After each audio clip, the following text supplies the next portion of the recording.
call the meeting of the House Sustainable Infrastructure Policy for January 4th, 2023 to order. A quorum is present, so we'll get started. I first just wanted to thank everybody for making that drive in today. Got to hit the ground running, and I guess we're going through snow too. So, and wanted to just kind of, I know one of the most common questions I got during the interim, or, you know, after the committee chairs were assigned was sustainable infrastructure. What is that? And, you know, I really just want, what my vision is for this committee is to kind of look past the 2-year budget cycle and really figure out how we take advantage of a lot of this federal infrastructure funding. So, you know, we have our communities over here and we have the funding over here, but a lot of our communities are gonna have a hard time accessing that funding just because it's something they're not used to. And so we wanna make sure that we're able to put policies in place that really help our local communities and make sure that they have a place to go where they can find out best practices, where they can figure out best ways to apply for federal funding, and really help with the planning of our infrastructure as well to make sure that we're using good materials, that we're having projects that have co-benefits, and that we're really just getting the best bang for our buck when it comes to our physical infrastructure. And so I first wanted to then, members and staff, before we start official business too, we want to remind members of of 2 in-person committee practices. We haven't done this in a while, so many of you guys haven't ever been in a committee hearing room, so it's kind of exciting. But through a roll call, roll calls will not be done for attendance, but members are expected to attend all meetings. When unable to attend a committee hearing, members will be marked as excused if they notify the CLA or CA in advance of the meeting. Otherwise, members will be marked as absent in the minutes. And today, I think everybody has a reason for being late or not here. So, and all procedural motions, approval of minutes, adopting amendments, and votes that refer a bill to the general register or another committee will be done by voice vote. But as always, any member of the committee can request a roll call. And so thank you all for being patient as we get used to being back to in-person committees. And so that, with that, I'd like to go ahead and have our members introduce themselves. If you could just say your name, the areas that you represent, and I don't know, maybe why you wanted to be on structural or on sustainable infrastructure, or if it's just one you got kind of tossed into. So we'll start with Representative Anderson. Good morning, everybody. Hi. Representative Paul Anderson, beginning my 8th term. And redistricting really changed my district. I now go from the South Dakota border to fairly close to St. Cloud. Rural Ag District. I'm a farmer, by the way. And this committee intrigued me in terms of this, Madam Chair, what it was going to do. And I don't know if the focus is going to be on transportation or exactly what, but it interested me to see what we could look ahead and do and prepare for whatever is down the road. Representative Franson. Hi, Representative Lead Franson. Franson. I am your Republican lead on the committee, representing District 12B. So I have the entire city of Alexandria, Melrose, Sauk Center, Greenwald, Osakis, Carlos, Nelson. I hope I'm not forgetting. A lot of great links. So anyway, regarding this committee, yeah, I'm just curious to see. The chair and I met a few weeks ago and went over it, and I think she's going to do a really great job.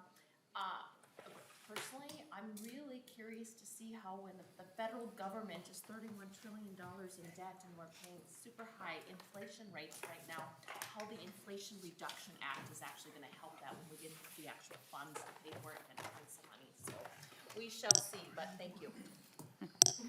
I'm Representative Gilman, Don Gilman, brand new freshman. Happy to be here. I represent District 17A.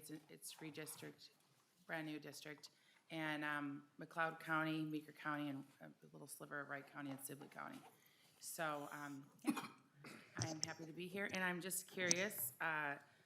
The title, Sustainable Infrastructure. I'm just like curious how things are sustainable with infrastructure. So.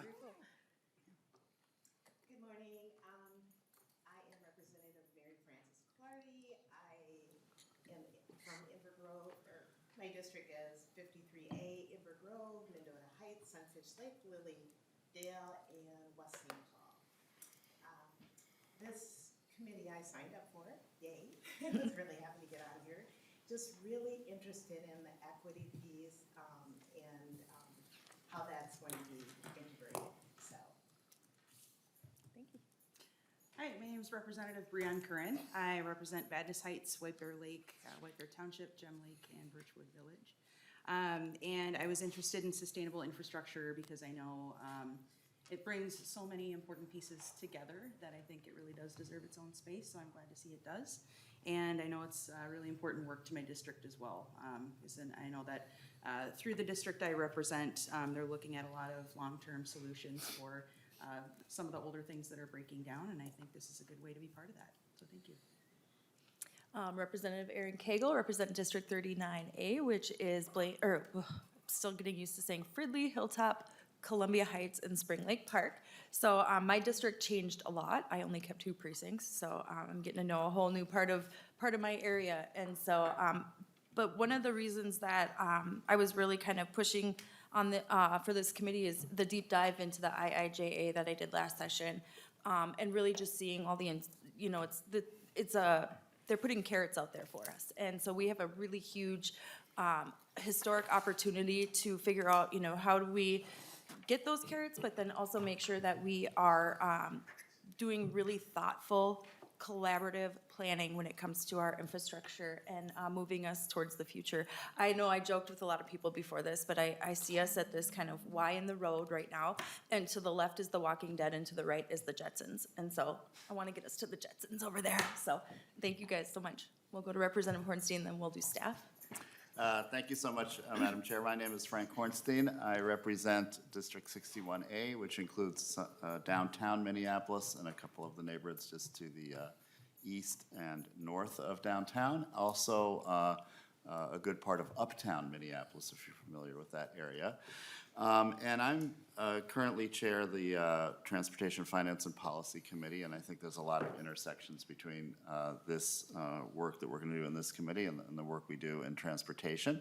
I'm very interested in looking at infrastructure through a lens of safety, climate, equity, and we live in a country that I think has tremendous resources, and I look around at other countries around the world that have made substantial investments in their infrastructure, and I hope that we can do the same. And so much of our infrastructure is literally crumbling, and the investments we make in this are so critical to a healthy and good society. So I'm really happy that we have carved out in the House time and space to really dive into these issues. Representative Eagle. Good morning, everybody. I'm Representative Patty Acom. I represent the new District 45B, which is Minnetonka, Wayzata, Woodland, Deep Haven, and Shorewood. Like many, it's a little different than my old district, so it takes a little while to get used to the new names. Just was elected to my 3rd term, so I'm excited to be back at the Capitol. This was one of my top committees to request. I'm so glad to be able to be on it. I think of sustainable infrastructure, and I know that we as a state and all communities within our state need to be doing better at building resilient and adaptive infrastructure. And so in my previous world, I served as a city council member. And so the opportunity, as Chair Kegel said, for the carrots that are being offered by the federal government and for all levels of government to be working together to really improve and make our infrastructure better. And if we work together, we can certainly get further. So I'm glad to be able to be here. Thanks. Representative Rom? Ream. Ream. Ream. And mine's Cagle. Sorry, I know, I should have just stuck with Anderson, right? Then we'd have 3 of them. I'm sorry, go ahead. That's okay. So I'm Lucy Ream, newly sworn-in representative for 48B, which is all of Chanhassen and a good portion of Chaska, the eastern part. I served on the city council in Chanhassen, so I know how important infrastructure is. I'm really excited to work with transportation on these issues that address the sustainability and the environmentalism that we need to be looking at. And let's see, I'm really excited to be here. Thank you. Representative Smith? Yeah, I'm Representative Andy Smith from Rochester, 25B is my district, which is just right downtown. If you've gone to Mayo for anything, you've been to my district. And I would like to blame my tardiness on the snow today, but I got lost in the Capitol. I admit it. I'm a first termer. And I'm really excited about this committee. I'm a millennial legislator. I'm 31 years old, so whenever I think of infrastructure and sustainability, I think of our impending climate crisis and preparing Minnesota to really deal with that well. And spending money now will save money in the future, as well as hopefully lives and how hard that transition is going to be. So I'm really passionate about that, and I'm excited to be here. Thank you. And Representative Kraft. Yeah, hi everyone. Larry Kraft, newly sworn in representative from 46A, which is just St. Louis Park. So as opposed to many of you that have lots of things to remember, I don't. I was very interested in this committee coming off serving on city council in St. Louis Park. I see the real importance of infrastructure, and especially with the increasing impacts we're seeing from the stranger and stranger weather and flooding and things that we're seeing. And especially, I think the IIJA and the Inflation Reduction Act are so critical to leverage for our state, especially from a climate lens. I mean, the IRA is the federal, it's a tremendous act, but is the federal opportunity that we have, and the one that we will have for addressing climate change. So I'm real interested in how we do that. All right, and Representative Igo. Sorry for being a little late too. Snow got me as well. I'm Representative Spencer Igo. I'm going into my second term, so I represent the new House District 7A. So that's Greater Itasca County, City of Hibbing, and then Northern Aiken County. So when I think of sustainable infrastructure, I guess I think of my district because of the resources that they offer to sustainable infrastructure. So whether that be the critical minerals that we need to build infrastructure in the future, or our logging industry, right? We can't build homes without the sustainable forests that we have in this state. So I was really excited to be on this committee because I think my district in northern Minnesota can offer a lot to the conversations in this committee and hopefully find a lot of solutions. Great. And then, of course, the people who make us all look smart, our staff here. So we'll start with Mr. Marble. Joe Marble, I'm covering this committee, and I also, as well, for GLP research, do the transportation, finance, and policy. Thank you. And I know Jennifer Nelson texted me this morning and was stuck in her driveway, but she'll be our DFL researcher. And then we'll go over to Mr. Burris. Good morning. I'm Matt Burris with House Research, which is one of the nonpartisan offices in the House.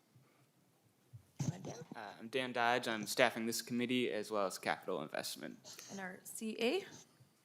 I'm Anna Borgreading. It's my third session at the House. I'm so excited, but my first as a CA, so I'm also on the Judiciary Committee, so I'll see many of you there too, I think. And then we have our pages as well. Zach, and I didn't get to introduce myself this morning. If you want to say your name?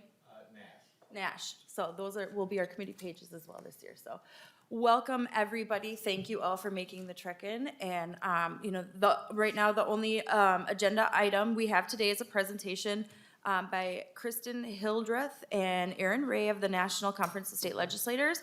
They will be giving an overview of the Federal Infrastructure Investment and Jobs Act. When we say IIJA, that's what we're referring to, and the Inflation Reduction Act, IRA, which I just think is kind of, it's weird to say, particularly as they pertain to Minnesota. And so Ms. Hildreth and Mr. Ray, please introduce yourself for the record and begin your presentation. Thank you, Representative Cagle. I'm Kristen Hildreth. I'm NCSL's Senior Legislative Director for Natural Resources and Infrastructure, and I'm joined here by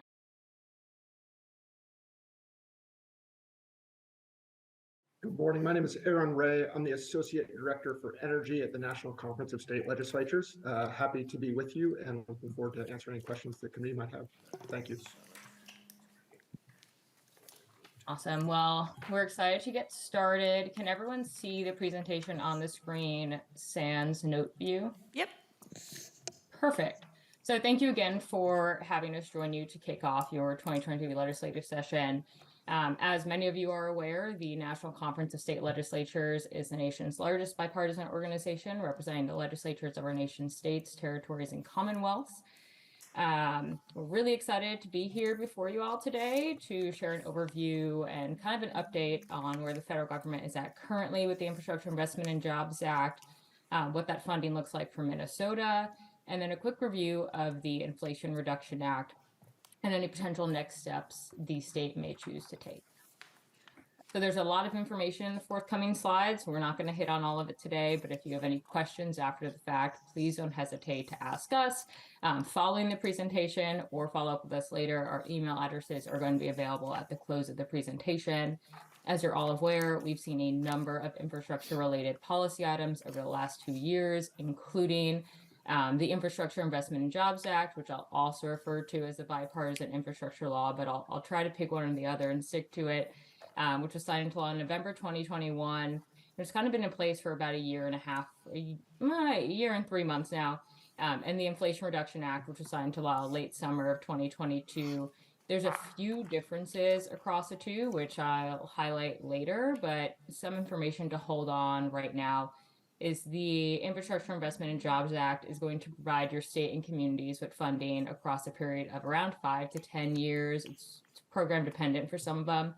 And the Inflation Reduction Act is supposed to support longer-term policy initiatives and contains some funding which is complementary to the provisions within the IIJA. So the IIJA, which we'll delve into first, authorizes around $1.2 trillion for transportation infrastructure spending, with around $550 billion of that going towards new investments and new programs.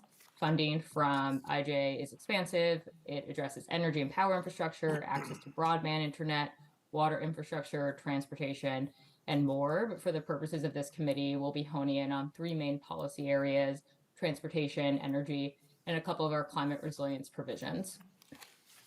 As I mentioned, most of that IIJA funding is going to come through existing programs. So there's a chart up here that shows how the funding is flowing, either from existing or new.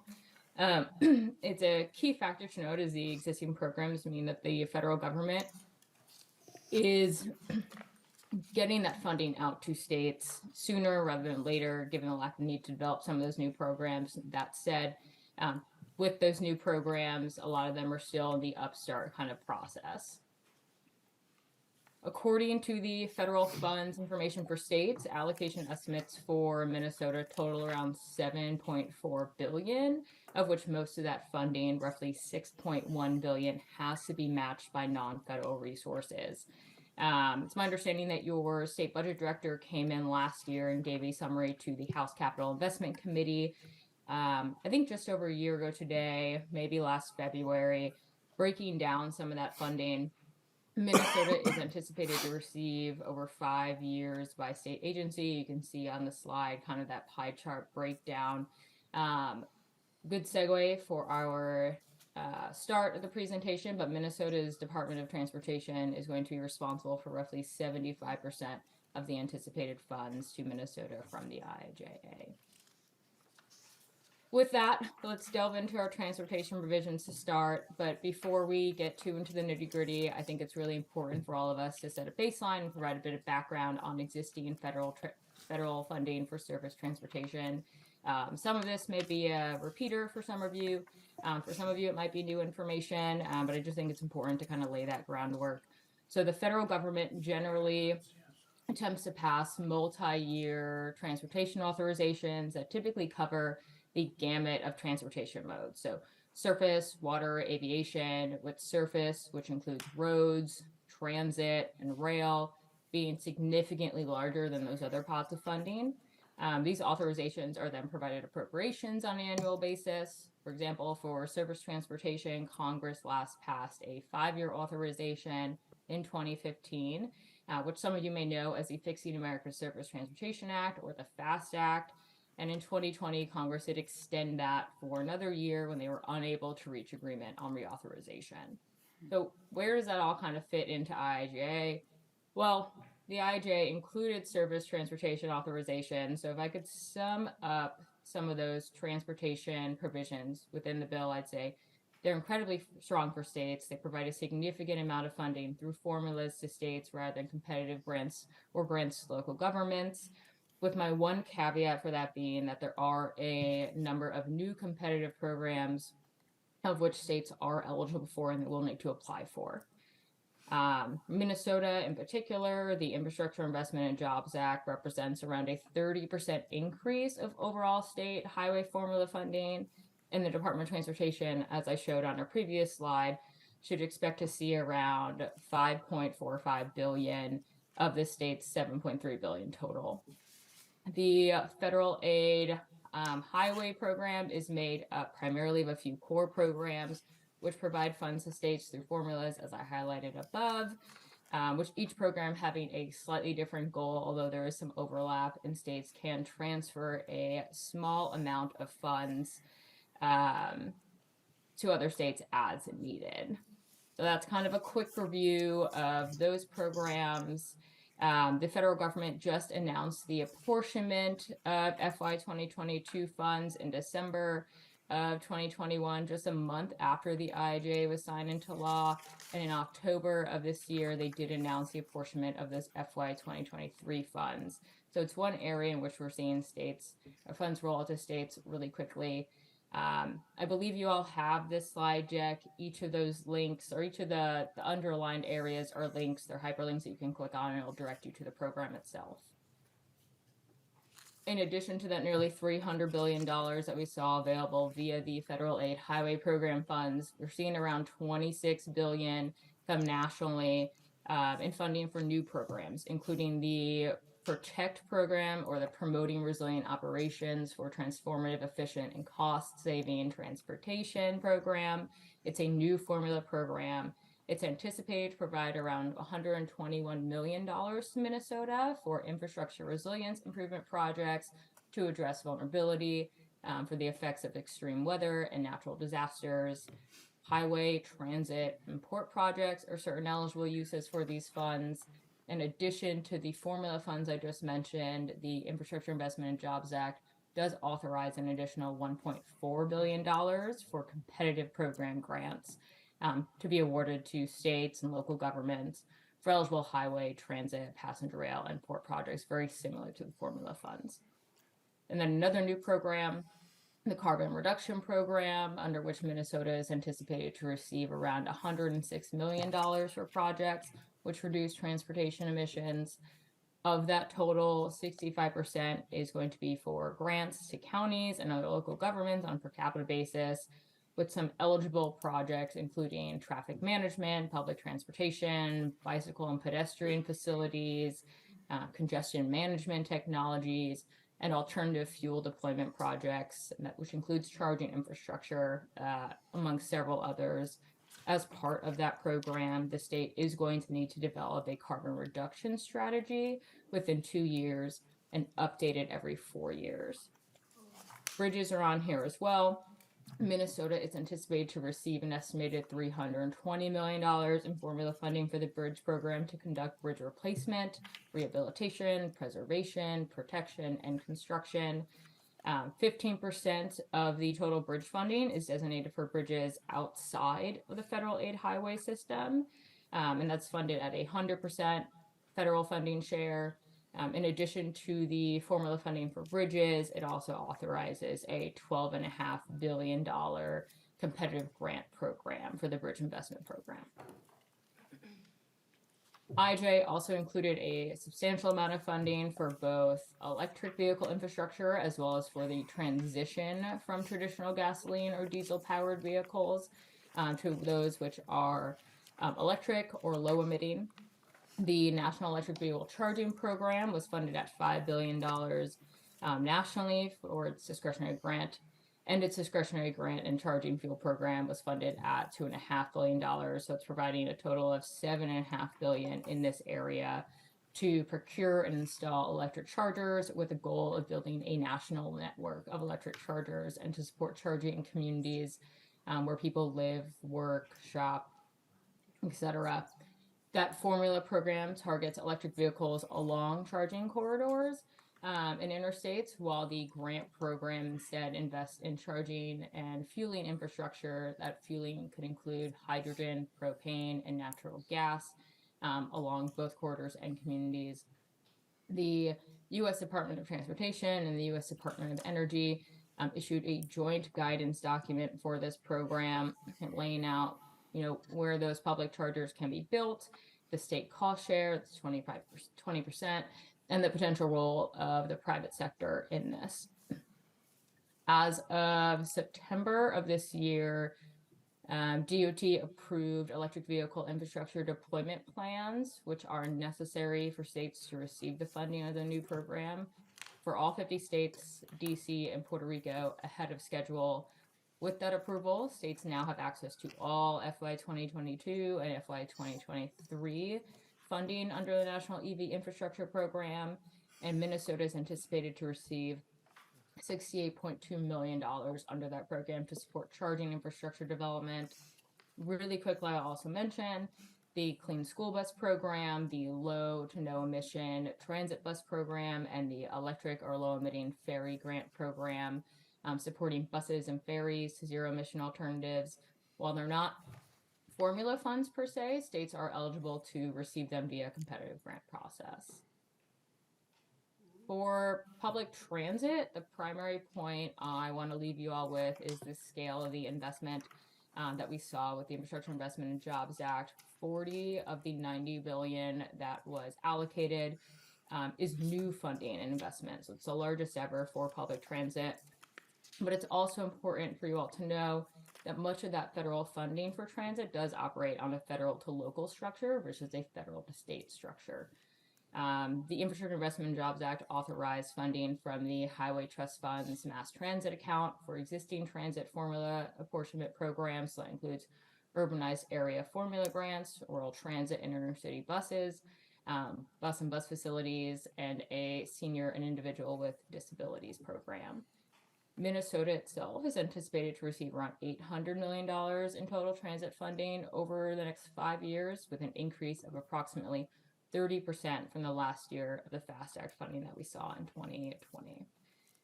In addition, the Infrastructure Investment and Jobs Act also contained a significant amount of funding for competitive transit grant programs. So capital investment grants for fixed guideway investments, including corridor-based bus transit, bus and bus facilities grants, which is available in addition to the state formula funding for this purpose. And then there are other areas of multimodal transportation that include funding. So the construction of ferry boats and ferry terminal facilities, of which Minnesota is supposed to receive just over $16 million, roughly $300 million for airport infrastructure grants, and $23 million for airport terminals, all of which are awarded by the FAA directly to local airport operating structures, $32 million for railway highway crossings, and more. This slide total shows the funding total for Minnesota's highway and motor carrier funding under IIJA. It'll be across the next 2 slides to give you an idea of what the state should receive over the next 5 years to bolster its infrastructure. And I say should receive, it should receive or is eligible to receive. The programs in bold are new programs which have not been previously funded. So those will be getting started by the federal government. It'll be new processes for your states to undergo. And then the graphic to the right shows a couple of new projects which have already been awarded funding by Minnesota's Department of Transportation. More of that funding can be seen here, as well as several links to help you navigate the transportation funding as well. A couple of resources, not only from the U.S. Department of Transportation, but also from Minnesota's Department of Transportation as well. So submitted and awarded projects, discretionary grants, and then a grant tracking form, which the state has open. To get a better idea of when those notice of fundings are posted and when applications are due, when funding has been or will be awarded, one can look to Minnesota's Department of Transportation's Grants at a Glance calendar, which provides a fairly good idea of where the funding is currently for the state. Federally, there has been a significant amount of funding announced to date for Minnesota, with overall, with loan guarantees, et cetera, around $2 billion announced in Minnesota for roads, bridges, roadway safety, major projects, $130 million in dedicated formula funding for bridges in 2022 and 2023, just under $100 million through the RAISE program, and just under 50 million through the infra program in FY 2022. Moving on to our energy programs, the IJ authorized billions of dollars in funding opportunities across a wide range of areas, energy included. Those funding opportunities include grid modernization, new electric transmission, energy system and reliability upgrades, electric vehicle charging infrastructure, improvement to energy efficiency of buildings, smart manufacturing, carbon capture and carbon utilization projects, renewable energy technologies and demonstration projects, and several other innovative initiatives. Minnesota's Department of Commerce is going to be responsible for most of these energy climate-related funding opportunities. In addition to those formula funds that I mentioned, there's also a significant amount of research and development for supply chain funding, with most of that funding provided via competitive grants for which states must apply.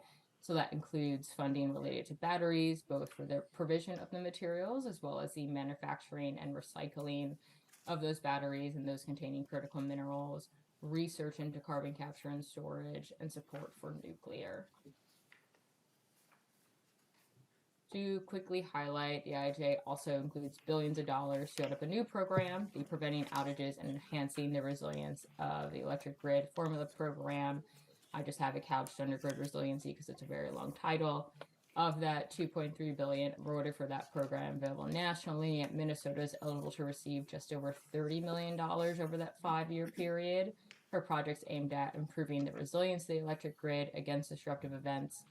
Grid resilience activities could include utility pole upkeep and removal of trees and other vegetation affecting grid performance, undergrounding of electrical equipment, relocating or reconducting power lines, improvements to make the grid more resilient to extreme weather events, and more.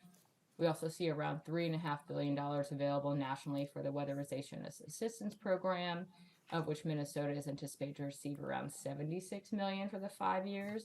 To kind of put that in perspective, between 2010 and 2021, Minnesota received just under $100 million. So you're receiving close to that, or 3/4 of that, I should say, within 5 years. That program helps low-income residents with technical and financial assistance to help them reduce their energy bills by making their homes more efficient. The bill also provides a one-time $500 million allotment for DOE's existing state energy program, which provides funding and technical assistance to states to enhance their energy security, advance state-led energy initiatives, and maximize the benefits of decreasing energy waste. It emphasizes the state's role as a decision maker and administrator for the program activities within the state, really allowing the state to tailor the program to fit what is best for them in terms of their unique resources, delivery capacity, and energy goals. The funds themselves are used to provide technical assistance to states, but also to provide states with funding via annual formula grants and competitive awards. Those funds are then used for a variety of uses based on the state. So you can use them for energy resiliency, state energy facility retrofits, state energy plan development, energy emergency planning, and more. FFIS is anticipating nearly $8 million to Minnesota from the IIJ bucket, roughly 2/3 of the total amount which Minnesota has received since 2010. A few past project uses for Minnesota include your 2025 Energy Action Plan, which was centered on consensus-driven near-term strategies to add value to Minnesota's energy landscape. And it was a coordinated effort between your Department of Commerce, the Legislative Energy Commission, and several others. Energy funding to Minnesota can be seen on the slide here. To note, there are nearly 60 new energy-related programs, many of which are competitive grants, which states are able to compete for. One funding area that isn't listed here, but I do want to mention, because states are eligible for it, is the program Upgrading Our Electric Grid and Ensuring Reliability and Resiliency Program. That's funded at $5 billion over FY 2022 to FY 2026. It's a new competitive program which will provide federal financial assistance to states and local governments to demonstrate innovative approaches to transmission, storage, and distribution infrastructure to help harden resilience and reliability.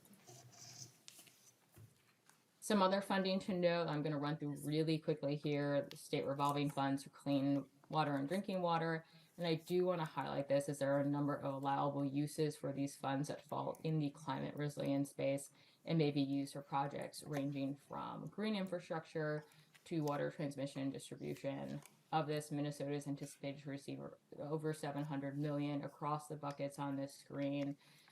It's one area which states have a really significant role in the funding process, with states developing their own intended use plans and setting their project priorities, soliciting the projects, making decisions based off of state priorities, etc. On the climate resilience topic, there are a number of other competitive grant programs for which the state might be eligible for.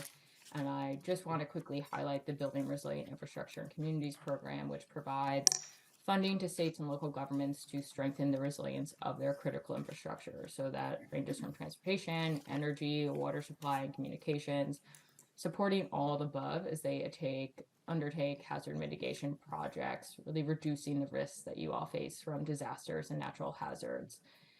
Some eligible activities for those grants include natural hazard risk reduction activities, projects that may mitigate risk to one or more community lifelines, projects to enhance nature-based solutions, projects to enhance climate resilience, and then those which would also encourage the adoption and enforcement of latest building codes. But those BRIC expenditures are fairly broad. So coming to the close-ish of our presentation, we talked about where the federal government stands right now in terms of IIJA, what that looks like for your states, what kind of funding you can anticipate.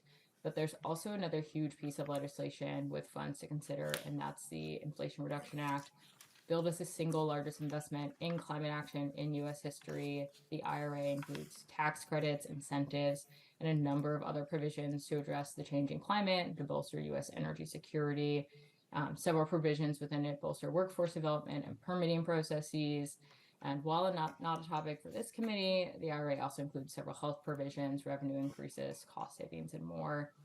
There's around $67.4 billion in grant funding, according to the federal department that administers all the IRA programs, with around $40 billion of that for 18 new grant programs. As mentioned, it includes funding for climate protection, household tax credit and rebates for energy efficiency and renewable energy projects, and investments in clean energy production and other projects to reduce greenhouse gas emissions. It extends renewable and clean energy tax credits while expanding others, creates consumer rebates for electric vehicles, and has a number of new home energy upgrade rebates, which flow from the U.S. Department of Energy to states to provide to their residents. And those are the High Efficiency Electric Home Rebate Program and the Home Energy Performance-Based Whole House Rebate Program.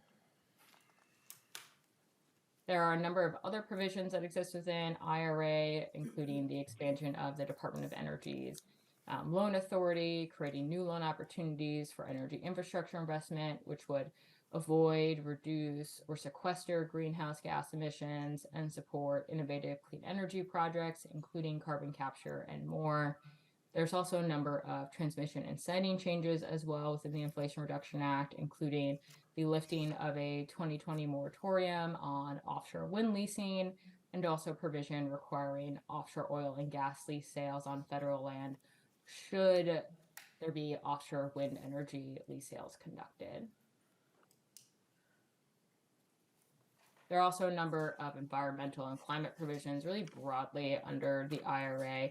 But one I do want to highlight for those in the room today is the Greenhouse Gas Reduction Fund. It's a $27 billion program, of which states directly are eligible for $7 billion in competitive grants, which would finance clean energy and climate projects to reduce GHG emissions in low income and other disadvantaged communities.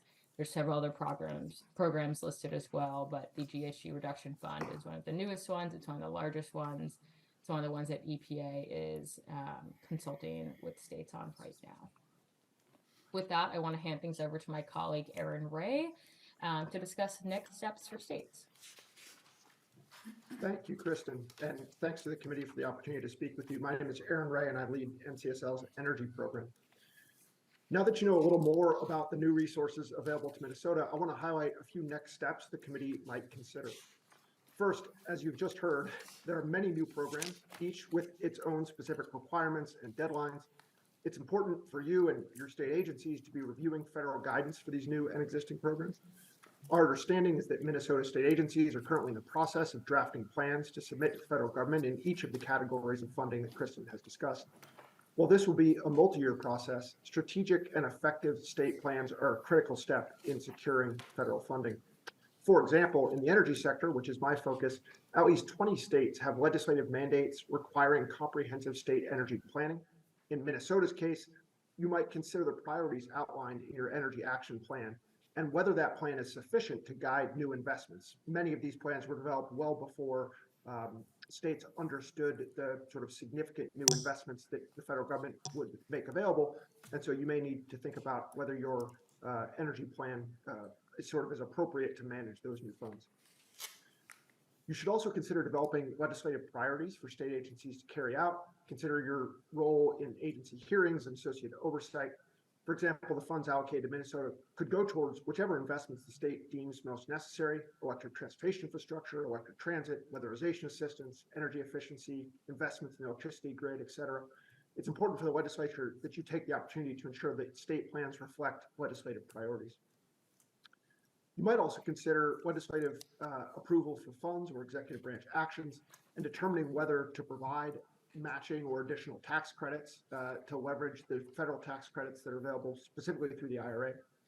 In order to secure some of the funding that Minnesotans are entitled to, the legislature may need to either appropriate federal funds or appropriate state matching funds. Depending on the state, rules about appropriation of those funds are different. As Kristen discussed, a significant amount of funding for the IIJA comes in the form of either formula funded grants, which might require a specific matching component, either from the state or from the private sector, or competitive grants that are more likely to go to projects that are able to leverage additional funding sources.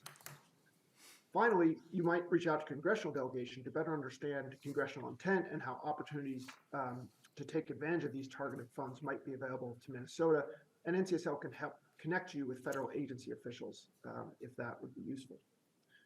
Now I want to move to the next slide and talk a bit about engagement and coordination, which is a key step that legislatures need to be considering. And we've highlighted a few sort of keys to success on this slide.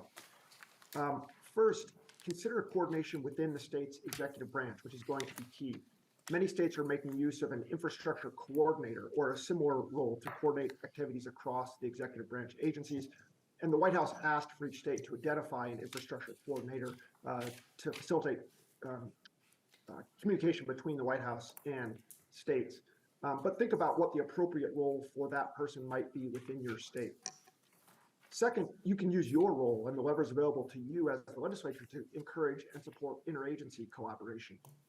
You could use your oversight role to press the executive branch to demonstrate that they are collaborating, to provide substantive and timely updates to you. You might also consider whether your executive branch agencies are appropriately resourced to implement these new or expanded programs or funding. In some cases, new resources might need to be made available. New capacity might need to be available to state agencies to be able to take advantage of some of these resources. On the other hand, there may be places where existing state funding is now duplicative with some of this new federal funding, and there are opportunities for the state to reallocate resources to serve your priorities. So be thinking about how state resources are enabling the best use of these federal funds. Third, I want to highlight opportunities for interstate information sharing and collaboration. A number of federal agencies are providing support and opportunities for states to learn from each other and to coordinate around specific programs. For example, the Department of Energy, which I work closely with, is providing technical assistance to states through NCSL, as well as through the National Governors Association, the National Association of State Energy Officials, and the National Association of State Regulatory Utility Commissioners, what we call the N groups. That technical assistance will be rolling out over the course of the next couple of years, and NCSL will share with you as legislators the opportunity to engage with DOE officials and with your colleagues in other states to share information and identify opportunities for collaboration. So much of that technical assistance is sort of still being developed, but I want you to be aware that there'll be lots of opportunities for you as legislators to engage with other states, to share best practices, to learn from each other, and identify opportunities for collaboration. And we'll be sharing more information with you about that in the coming months. Finally, I just want to highlight a few of the resources available to support the committee's work. The White House and nearly every federal agency that's involved in either of these bills is producing materials that explain new programs and funding streams. You'll find links to many of those resources here on this slide. I'll also note that NCSL has produced a number of resources that we've highlighted here and that are available on our website that are specifically tailored to the needs of state legislators.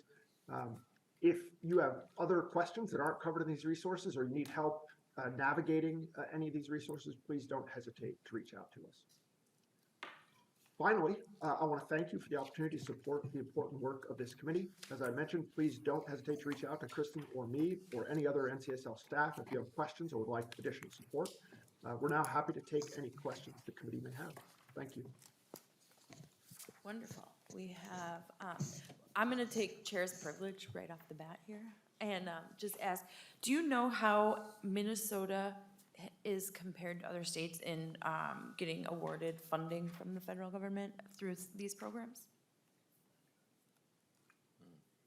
I think it's a little hard to calculate right off the bat. It's just all the programs coming out, all the federal programs that are providing funding to states are really at varying levels. I will say, looking at Minnesota from the water side, you have all of your intended use plans in already, which is more than can be said for, I want to say, 30 other states at this point in time. So you've made progress on that. For the transportation funding, you're tracking the grants that are coming out of competitive grants versus formula grants. If I just would say anecdotally, I would say Minnesota is on the right path, but it's the appropriation of those matching funds for some of those programs which require a state match is one area that I think Minnesota could take action on.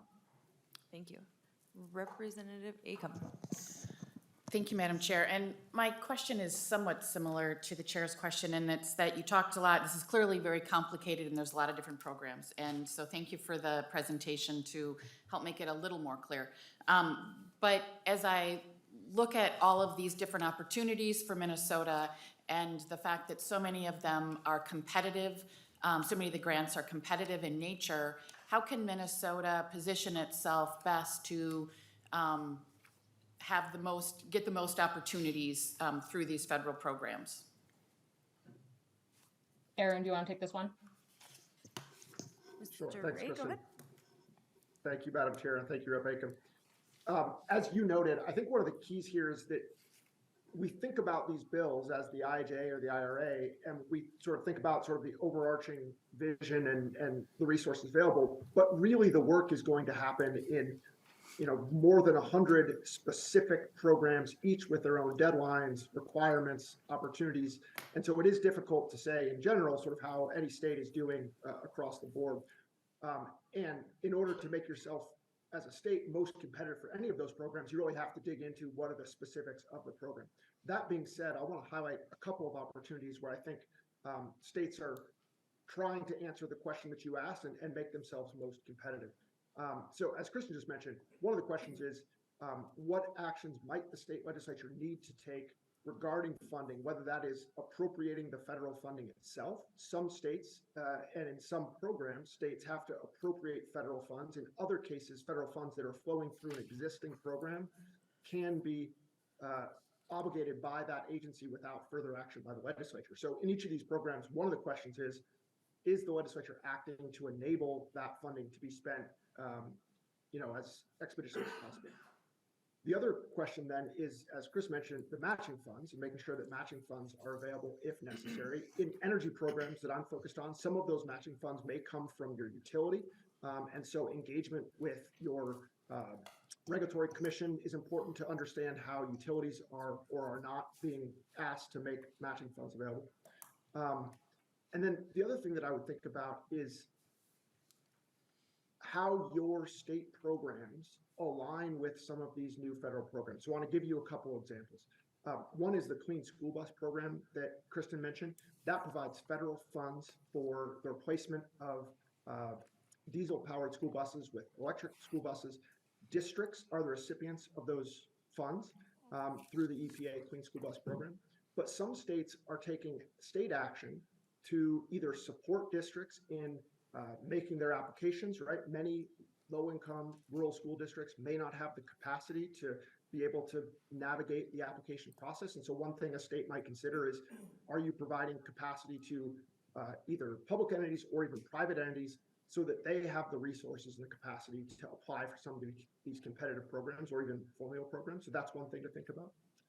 Another thing to think about, and then I'll stop, is how your state policy aligns with some of these federal policies. So for example, in November, DOE announced the first year of funding on what's called the Civil Nuclear Credit Program, which is funding intended to keep existing nuclear power electric generating stations open that may not be economical. The first program or project that was selected was the Diablo Canyon Power Plant in California. What's interesting is what the state did was pass legislation, Senate Bill 846 this fall, that extended the operation of that plant, but required the operator to pursue the federal funding and made a loan of state funds that the operator was obligated to return if the operator received the state funds. And so that state action enabled the operator to pursue the funding, but also protected the state in the case that the funding is received, which ultimately we expect it to be received in the state to have the resources returned. So that's one thing to think about is, are there opportunities where state action can enable either a public agency or a private entity to take advantage of some of these programs? So those are just a couple examples, and I'll stop there and see if you have further questions. Representative Hornstein? Thank you, Madam Chair. I want to echo my colleagues' appreciation for this excellent presentation. My question is for Mr. Ray. You had mentioned a Michigan Infrastructure Council, and so I was kind of intrigued by that. You know, what is that? Who sits on it? What is its mission, if you have that information? Mr. Ray? Thank you for the question, Rep. Hornstein. I'm actually going to pitch it back to my colleague Kristen and see if she has more information about that council. Thank you for that. So the Michigan Infrastructure Council itself is composed of, I think it's 9 voting members that represent a variety of areas. So asset management experts from the public and private sectors, financial and procurement experts from the public and private sectors, and then experts in regional asset management and planning across the infrastructure sector. So it's really broad. It covers transportation, environment, energy, water, any form of infrastructure that you think of. This Michigan Infrastructure Council will cover all the voting positions. So 5 of them are appointed by the governor, while the state's Senate Majority Leader appoints a member, the state's Minority Leader appoints a member, the Speaker of the House appoints a leader, and then the House Minority Leader will also appoint a leader. So there are voting members appointed by various levels of government, kind of bringing in these unique experts to analyze Michigan's infrastructure needs and ensuring that their executive branch and legislative officials are working together to best suit the needs of the state. And that's just one example of what a state is doing. Representative Hornstein? Just one quick follow-up. Thank you, Madam Chair. So was this set up prior to these, the IIJA, and are they allotted a particular, are they directing money specifically or just making policy recommendations? I can't tell you exactly the year which the Michigan Infrastructure Council was created, but I can get back to you on its start date and whether or not it was pre or post IIJA. And they're primarily making recommendations. And I actually have dug in a little bit on that Michigan Infrastructure Council, and it was established in 2015. So this was pre-IIJA. And I actually have tried to get in touch with the member who authored that bill, who was a Republican member of the Michigan legislature, but they have term limits, so I can't find his contact information anymore. So, any follow-up? No, thank you, Madam Chair. That's very helpful. Representative Anderson? Thank you, Madam Chair. A couple of questions, one of which was partially answered. Had a question on funding for what the bill labeled existing nuclear, when over the past 10 years or so, a lot of our nuclear plants have been shut down. And any funding in this this large bill for the new generation nuclear plants, so the smaller plants, the cookie cutter type plants that seem to be having small module plants that seem to be having a niche fit in some of our areas. So what's the situation in terms of research funding for these smaller new nuclear plants? Ms. Hildreth? I'm sorry. I'm happy to cover that, Aaron, unless you find that to be a better fit for you. Mr. Ray? Well, I'll say a couple of things, Madam Chair and Rep. Anderson, and then Kristen can share additional information. Thanks for the question, Rep. Anderson.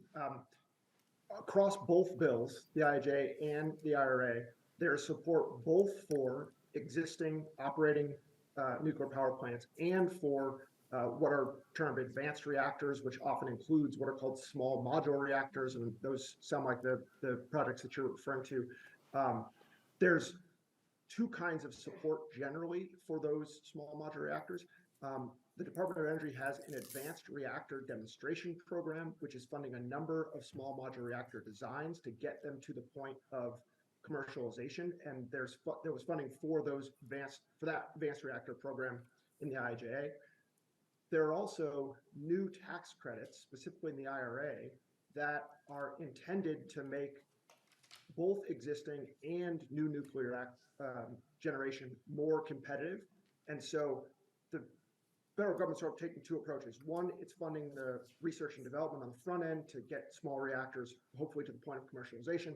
And second, it's setting up a system of tax credits that provide compensation for the benefits that the federal government has decided that nuclear generation has, in particular its zero emission profile. So yes, there's support for both the development and the operation of those small modular reactors. The question ultimately will be timing. Many of those demonstration programs are still working. We're probably some number of years at least from the first commercialization of small modular reactors, and so the time frame at which that fits into your energy goals, is to be determined. But I'll stop there. And Kristen, if you have anything to add.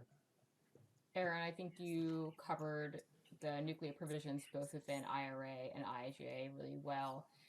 Like Aaron said, the timeline for those demonstration projects is really going to be a couple of years out in the future.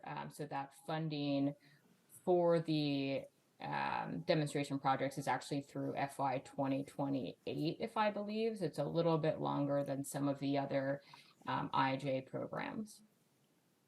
Any follow-up, Representative Anderson? Yeah, thank you, Madam Chair. Quick follow-up on that. Our state has a moratorium currently in place. Would that impact our two existing plants' ability to access some of these funds for existing nuclear plants? Mr. Hildreth, or Ms. Hildreth, or Mr. Ray? Thank you, Madam Chair, and thank you, Rep. Anderson. The short answer is I don't know. I'd have to look into more detail at your moratorium. My guess, and this is just a guess without looking at the language, is that it would not impact the ability to take advantage of some of the tax credits that are available for existing generation.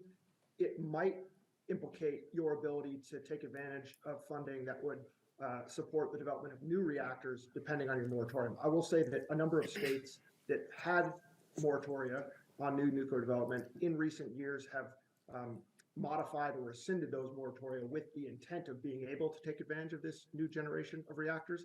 But obviously you need to think about how that fits into your priorities, and I would need to look at the specific language to understand what the implications are for these particular programs. But we're happy to dig into that in more detail if that would be helpful. Yep, go ahead, Representative Anderson. Thank you again, Madam Chair. One more question. I guess I'm putting my farmer hat on now. A lot of programs in these bills pertaining to building out the electric grid, and that's going to happen. That's coming. But just struck by pretty much a lack of comment or discussion on building out biofuels infrastructure. We're looking at it here in Minnesota, and increased blends of ethanol, biodiesel would provide immediate reductions in greenhouse gas emissions. Anything in these bills that would help support the build out of infrastructure for biofuels in our state or nation? Yeah, I can add a little bit, and then Aaron, if you'd like to chime on in as well. So the IIJA does include a significant amount of funding. I think most of it's competitive for alternative fuels, and that alternative fuel section would include biofuels as well. The carbon reduction program looks at alternative fuel corridors as well. Biofuels are included in that. So there's a couple of different programs that touch on biofuels, but nothing that would or that are biofuel specific. Their research and investment in biofuels are included in a variety of programs, but there's not one program just specifically dedicated towards biofuel investment. Aaron, do you want to chime in at all? I will add that in addition to the program that Kristen just mentioned, there was an existing tax credit on biodiesel and other alternative fuels. That tax credit had expired as of December 2021. The Inflation Reduction Act extended that tax credit through 2024. So there is a continued existing tax credit support for biodiesel in the IRA. All right, Representative Gilman. Thank you, Madam Chair. Quick question for Aaron. Do you, with the Clean School Bus Program, it looks like on page 11 here, it says $1.6 million is targeted for that. If you look at the cost of a brand-new diesel bus, it's probably $220,000. So that would get you 7.5 buses. What does an electric school bus, like what would an electric bus cost? Is it around that $200,000 range? Or are we talking like we could maybe get one bus or a couple buses? I don't have those numbers in front of me. We can follow up with you with more information about that. The intent of that program is to help districts be able to afford those buses, knowing that they are generally more expensive than diesel buses. One of the other considerations there is that you're reducing your long-term fuel costs. At least that's the intent. And so the challenge for districts is the capital cost up front. And so these programs are intended to support districts in doing that. But we can get you more information about sort of the comparative costs of the buses. And I'll just add in there, so EPA, the Environmental Protection Agency, did release earlier this year that the 2022 program was supposed to support around 2,500 school bus replacements overall. That gives you any idea of where they're thinking for the cost. Now, that said, for the 2022 cycle, the agency did receive around 2,000 applications requesting around $4 billion for over 12,000 buses. So it's really significant in terms of the number of districts, states, counties, et cetera, that are looking to access this funding for school buses. Representative Gilman? So just to follow up with that, so you're saying there was over 2,000 applications for it, and then, so the funding piece is not 1.6 million for Minnesota, or it's greater than that? That's what That is what Minnesota will receive over the course of 5 years total. It's a $5 billion investment nationally. Just to look at that overall, though, those 2,000 applications requested $4 billion for FY 2022. So it's going to be a very highly competitive program across the board. Okay, thanks. Representative Kraft? Thank you, Madam Chair. Just one point on that prior thing. Boy, if we can figure out ways of having it so our kids don't have to breathe diesel fumes, I think it's worth looking into.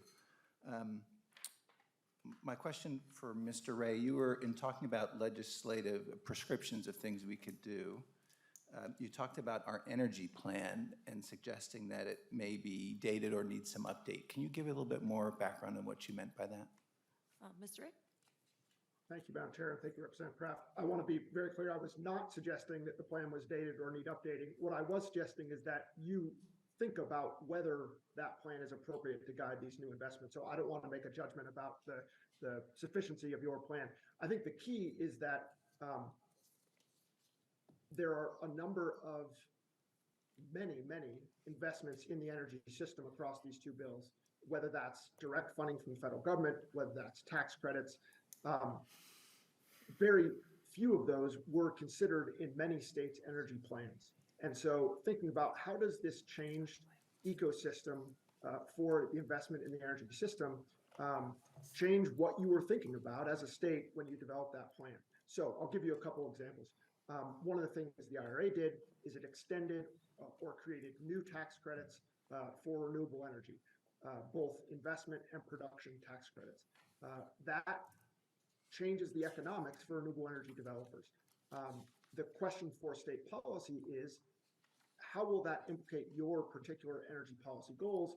And does the state have a environment that will allow developers to make the best use of those tax credits to the extent that aligns with your energy policy goals? So, for example, do you have transmission in place to be able to bring new renewable generation onto your grid? If not, do you have a process to enable the development of that transmission?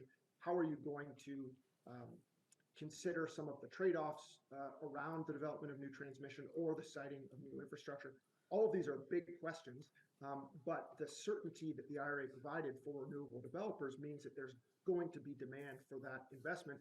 And the question for states is, how do they engage with that new demand? So again, I'm not making judgment about the sufficiency of your plan, but I think it's important to revisit those plans given these new investments and think about whether there are opportunities to take advantage of some of these new things. Are there changes the state should consider?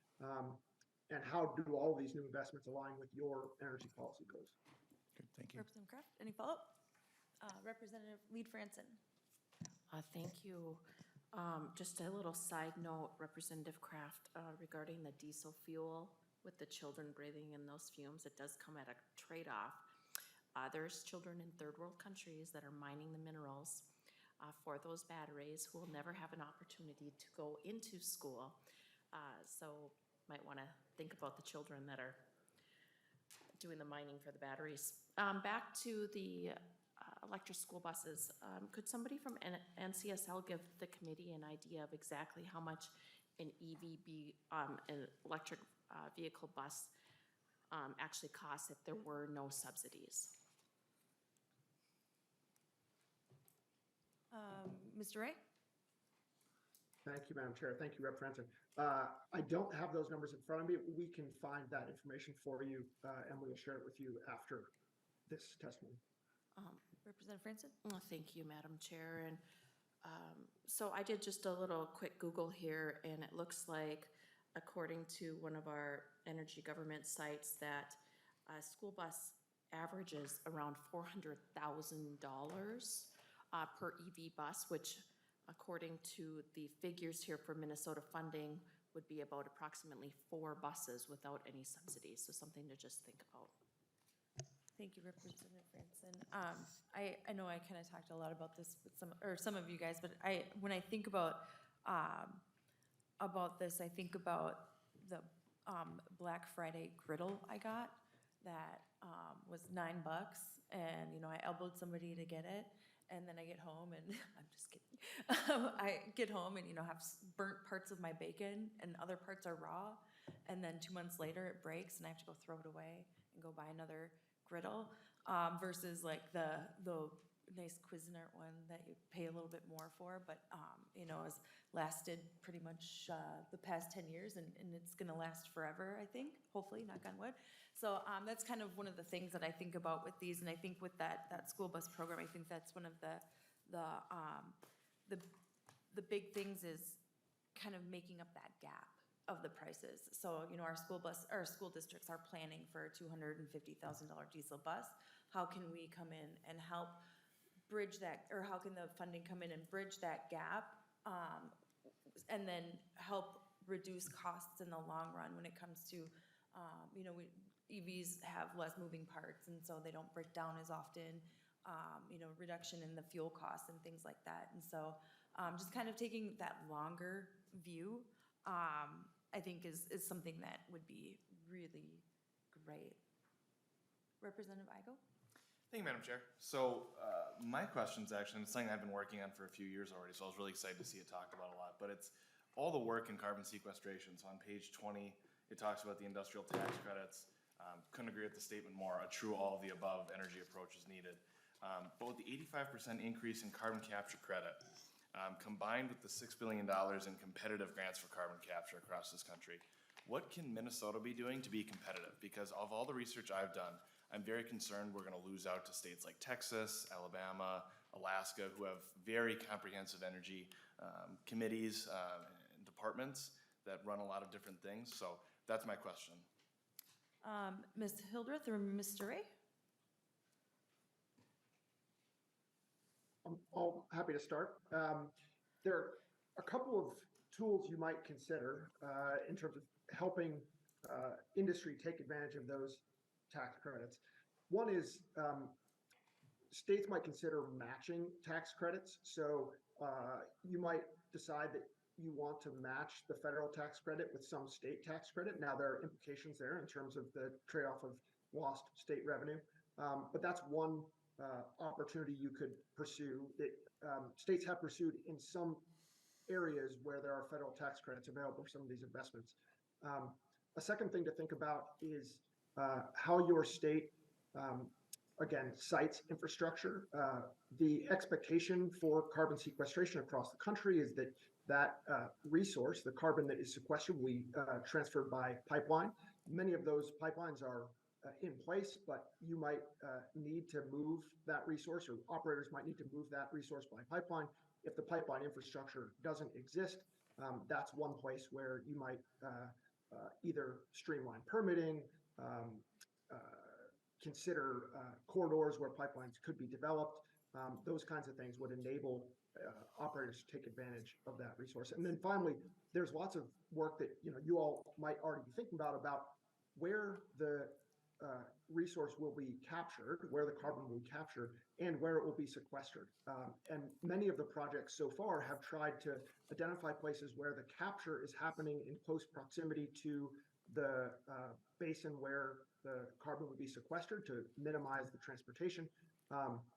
One of the big questions, if this activity really develops at a commercial scale, is not all locations are suitable for sequestration. So you might be in a circumstance where that resource needs to be moved significant distances, and that has implications. So I would think about, are there state policies either to match or support industry and take advantage of some of those tax credits, and or state policies that can enable the infrastructure that will be necessary for operators to take advantage of those opportunities. So those are two areas to think about, but Kristen may have others that she wants to highlight. Aaron, I think you covered all those really well. I think a lot of the action states can take to make sure that they are competitive for so many of these programs really hinge on the two topics you just mentioned. So matching either tax credits for the IRA programs and or making sure your infrastructure can sustain. Any follow-up, Representative Weigel? No, thank you. That was incredibly helpful. Just a closing comment. Minnesota actually has the ability to do direct air capture, store on site without pipelines.